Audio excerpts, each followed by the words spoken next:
grande vitória da educação de um pai, de uma mãe, de um cuidador, às vezes que é uma avó, um tio, né?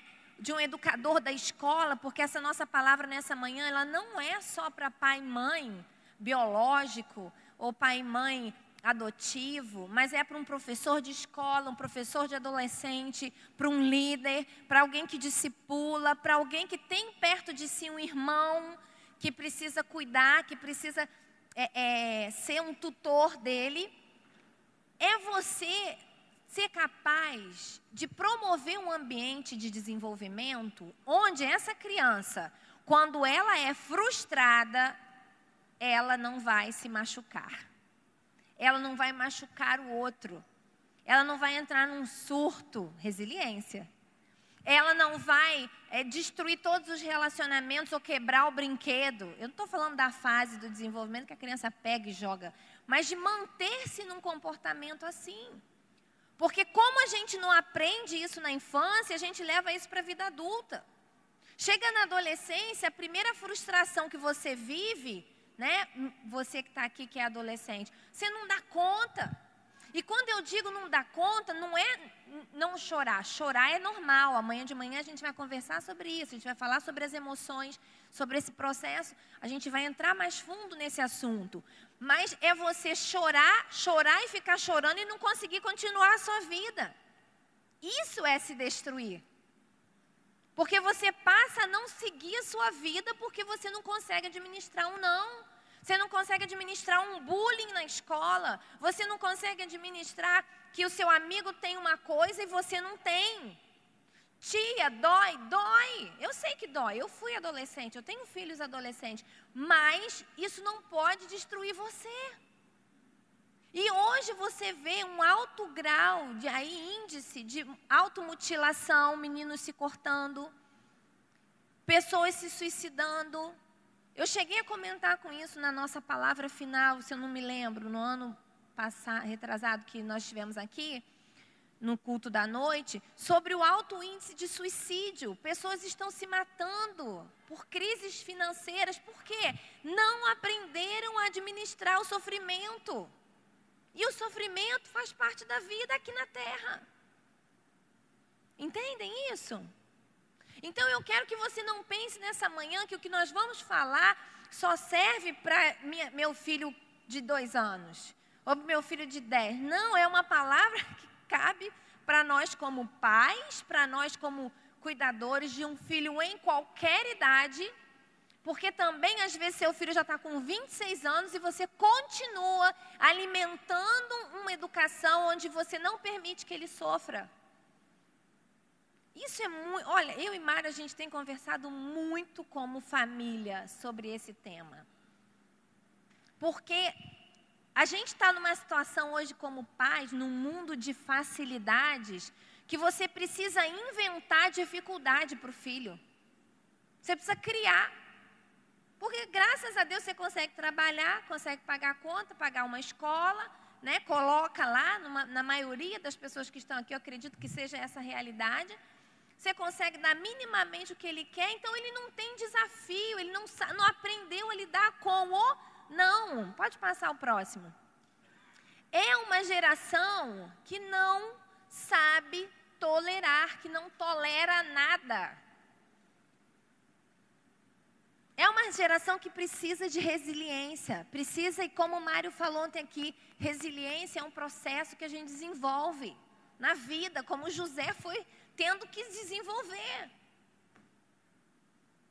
É uma geração que não sabe tolerar, e voltando a falar nisso, eu vou ser bem repetitiva, a gente está numa aula de manhã é aula, então não fica, vou falar, até eu entender que Deus já colocou aí dentro de você o que precisa colocar.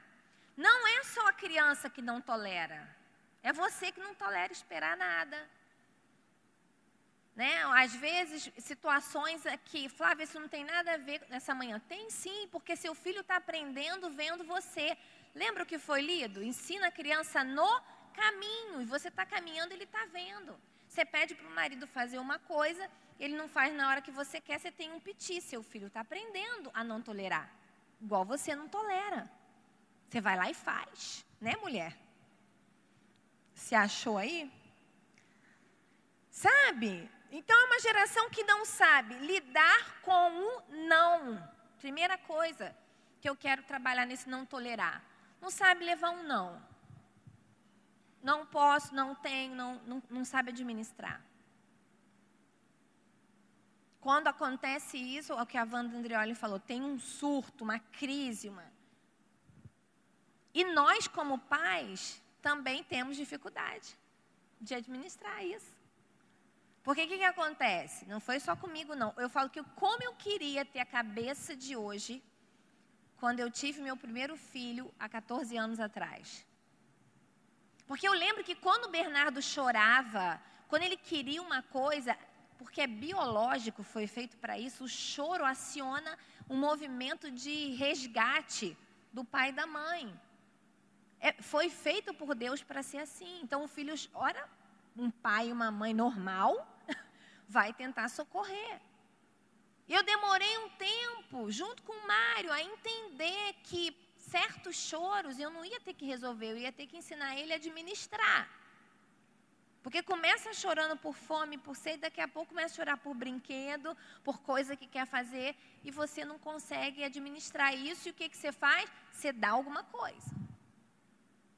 Um grave problema da nossa geração são os celulares, não porque o celular é problema, não, pode voltar, ainda não estou aí não, obrigada. É um grave problema, a gente tem vai sair, tasca o celular na mão do menino. Vai para comer, tá o celular na mão do menino. O que isso faz?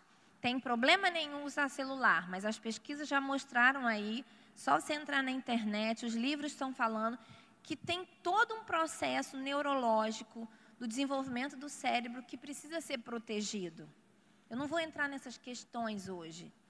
Mas você começa para tapear a relação da criança com o não, você dá o celular na mão dela, o tablet, e distrai ela, só que ela não aprendeu a lidar com o não.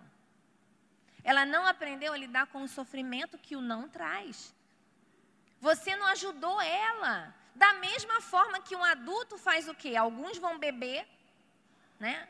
Recebi um não, estou com problema, eu vou beber. Alguns vão meter a cara em práticas da internet. Para quê? Para desfazer aquela sensação. Mas você não compreendeu a sensação. Você não entendeu aquele quadro e não aprendeu nada. Então, você ensinou a sofrer? Não. Porque precisa aprender. Vai ter uma hora que você não vai estar do lado. Vocês estão conseguindo entrar nisso? Então, é uma geração que não tolera o não. É uma geração que não tolera esperar. E um dos mecanismos que está por trás disso é que com o avanço da tecnologia, e graças a Deus pela tecnologia, amém? Deus está nisso. Mas o uso é uma gestão do homem. Sempre foi assim desde o Éden. A administração do uso da tecnologia está na nossa mão, a autoridade é nossa. Mas o que acontece? Tudo é mais rápido. Então, eu lembro na época que a gente começou a ter computador, eu já estava na faculdade? Não, né, amor? Você que estava, eu não. Assim, era uma coisa, vocês adolescentes e jovens aqui, que vocês não imaginam o que era aquilo. Um computador demorava a processar. Quando você ia ligar o computador, lembra? Ficava quase 1 minuto ou mais. Vocês não conseguem imaginar. Não conseguem imaginar o que foi isso. Mas foi a época que o computador entrou na nossa vida. A gente tinha que esperar. Para fazer pesquisa na faculdade, da escola, da faculdade, você tinha que ir na biblioteca nacional, ou estadual, ou municipal. Barça, aqueles livros enormes, pesquisar. Adolescente, você não sabe o que é isso. Você é da era do Google. Você joga no Google, Wikipédia, pesquisa, está rapidinho. Então, é uma geração que, entre outros fatores, por conta dessa rapidez, hoje em dia você quer comer uma coisa, você não tem em casa para comprar, para fazer, você aciona o iFood, né? É tudo muito mais rápido. Flávia, isso é nocivo? Não, se for administrado, se você souber administrar. Mas a gente precisa perceber o impacto que isso está trazendo. para nós como adulto e para a nossa relação na educação com os nossos filhos. Eles também não sabem esperar. Nós também temos dificuldade de esperar. Então, pede uma coisa, quer que seja naquela hora. E se não é naquela hora, né, a coisa do não saber administrar, ou se destrói ou destrói alguém, com palavra, com atitude, destrói um brinquedo.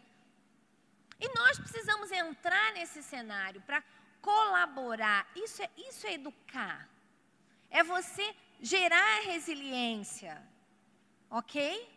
É você conversar com a criança sobre a necessidade daquilo. E muitas vezes, escutar. Você já falou, já explicou, ela está chorando? Tenha paciência, deixa ela acabar de chorar. Observa o ambiente para ela não se machucar, não fazer nada errado, né? Mas fica ali do lado dela, junto. Não ri, não debocha, não seja indiferente. Mas ela precisa aprender. E se ela não aprender com você, ela corre o risco de ficar igual a você, que também não sabe.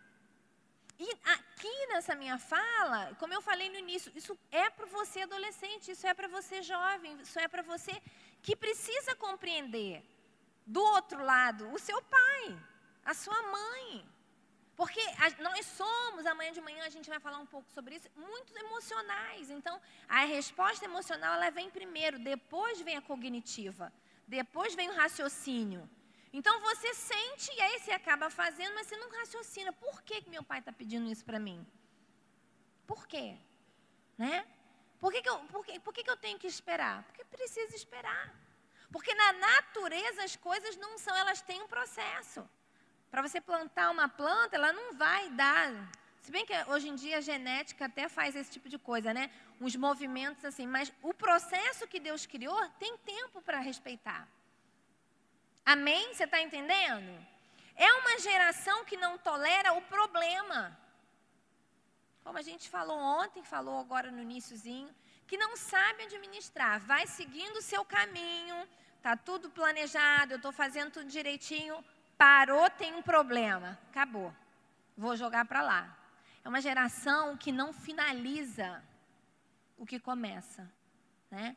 A gente tem um trabalho nas redes sociais, se você quiser seguir lá, Flávia Luz Vaz Oficial. A gente tem vários videozinhos e ano passado a gente falou sobre 9 razões emocionais porque as pessoas não finalizam aquilo que elas começam. Um dos pontos é esse. Não sabe administrar um problema. Então, quando ele aparece, você faz assim, ó, joga tudo pro alto, né? E para. Então, precisa aprender. E como que uma criança vai aprender isso? Você ensinando. Refletir o problema, entender o passo a passo que pode ser feito para organizar.